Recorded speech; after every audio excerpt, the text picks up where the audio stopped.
പോകുന്ന പ്രത്യാഘാതം എന്താണ് എന്നെ സംബന്ധിച്ച് ഇപ്പം നിയമപരമായ രീതിയിൽ പരിഹരിക്കേണ്ട വിഷയത്തിൽ ഇതാ റിപ്പോർട്ട് പുറത്തുവിട്ടോളൂ എന്ന് പറയുന്നു, റിപ്പോർട്ട് പുറത്തുവിടുന്നു. ഇനി ഉണ്ടാകുന്ന ഇമോഷണൽ വിഷയം, ആ ഇമോഷണൽ വിഷയത്തെക്കുറിച്ച് ഞങ്ങൾ കൈമലർത്തും എന്നാണ് നാളെ BJP പറയാൻ പോകുന്നത്. അങ്ങനെയല്ല സാർ. ഞാൻ താങ്കളോടല്ല, അഡ്വക്കേറ്റ് സെബാസ്റ്റ്യൻ പോളിനോടാണ് ചോദിച്ചത്. അല്ല, ഇവിടെ BJPയുടെ പ്രതിനിധി അഡ്വക്കേറ്റ് മുഹമ്മദ് ഷാ സംയമനത്തോടെയും BJP പ്രതിനിധി പ്രിൻഡു മഹാദേവ് തന്ത്രപൂർവ്വവും ഒരു കാര്യം പറഞ്ഞു, എല്ലാം കോടതി തീരുമാനിക്കട്ടെ, അത് കോടതിയുടെ മുന്നിലുള്ള തർക്കമല്ലേ. ഇത് തന്നെയല്ലേ നമ്മൾ അയോധ്യയിലും കേട്ടത്. അയോധ്യയിലും ഓരോ സ്റ്റെപ്പും അത് കോടതിയുടെ അംഗീകാരത്തോടെയാണ് മുന്നോട്ട് പോയിട്ടുള്ളത്. ഒടുവിൽ സുപ്രീം കോടതിയിൽ വരെ അംഗീകാരം കിട്ടി. ആ അംഗീകാരം കിട്ടിയ കഥയും പശ്ചാത്തലവും അനന്തര സംഭവങ്ങളും എല്ലാം നമുക്കറിയാവുന്നതാണ്. അപ്പോൾ അത് തന്നെ ഇവിടെ ആവർത്തിക്കും. അത് ഒരു സംഘപരിവാർ അജണ്ട എപ്രകാരമാണ് കേന്ദ്ര ഗവൺമെൻറ് ഏറ്റെടുത്തത് എന്നതിൻ്റെ ഏറ്റവും നല്ല ഉദാഹരണമല്ലേ ഈ അയോധ്യ എന്ന് പറയുന്നത്. അപ്പോൾ അത് തന്നെ ഇവിടെ ആവർത്തിക്കാൻ പോവുകയാണ്. ഇവിടെ കാശി മധുര ബാക്കി ഹേ എന്ന് പറഞ്ഞാൽ അതിൻ്റെ അർത്ഥം എന്താണ്? ഈ രണ്ട് പേര് കൊണ്ട് അവസാനിക്കുമോ? ഈ രണ്ട് പേര് കൊണ്ടും അവസാനിക്കാൻ പോകുന്നില്ല. ഒന്നിന് പിന്നാലെ ഒന്നായി ഇനിയും കാര്യങ്ങൾ വന്നുകൊണ്ടേയിരിക്കും. അവിടെയാണ് നമുക്കൊരു പാർലമെൻറ്റ് പാസ്സാക്കിയ നിയമം ഉണ്ടായിരുന്നിട്ട് ആ നിയമത്തിൽ നിന്ന് ഒരു ക്ഷേത്ര സ്ഥലത്തെ മാത്രമാണ് ഒഴിവാക്കിയിട്ടുള്ളത് എന്ന് പറഞ്ഞതിന് ശേഷവും ഇപ്പോൾ ആ നിയമം എവിടെ?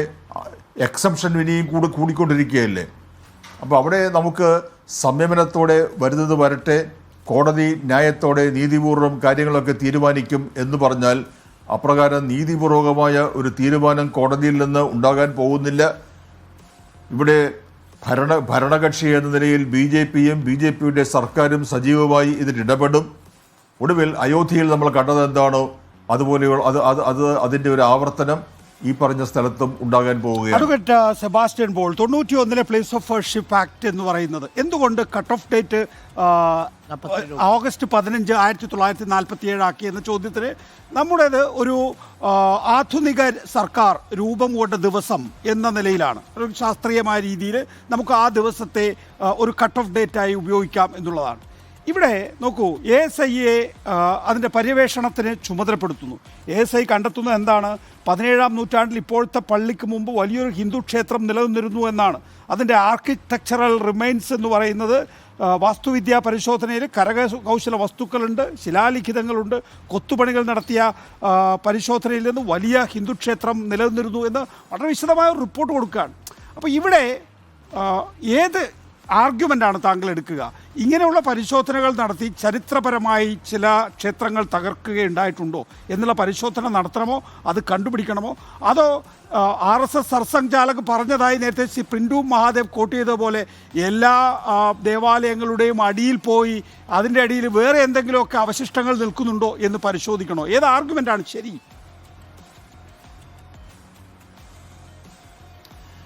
അല്ല, ഇവിടെ അയോധ്യയെ സംബന്ധിച്ച് ആർക്കിയോളജിക്കൽ സർവേ ഓഫ് ഇന്ത്യക്ക് തൃപ്തികരമായ ഒരു തെളിവും കോടതി മുമ്പായി ഹാജരാക്കാൻ കഴിഞ്ഞിട്ടില്ല. ഒരു ക്ഷേത്രാവശിഷ്ടവും അവിടെ നിന്ന് കിട്ടിയിട്ടില്ല. കിട്ടിയ അവശിഷ്ടങ്ങൾ ക്ഷേത്രത്തിൻ്റെതാണ് എന്ന കാര്യത്തിൽ സുപ്രീം കോടതിക്ക് ബോധ്യവും വന്നിട്ടില്ല. പക്ഷേ എന്നിട്ടും അവിടെ എന്ത് സംഭവിച്ചു?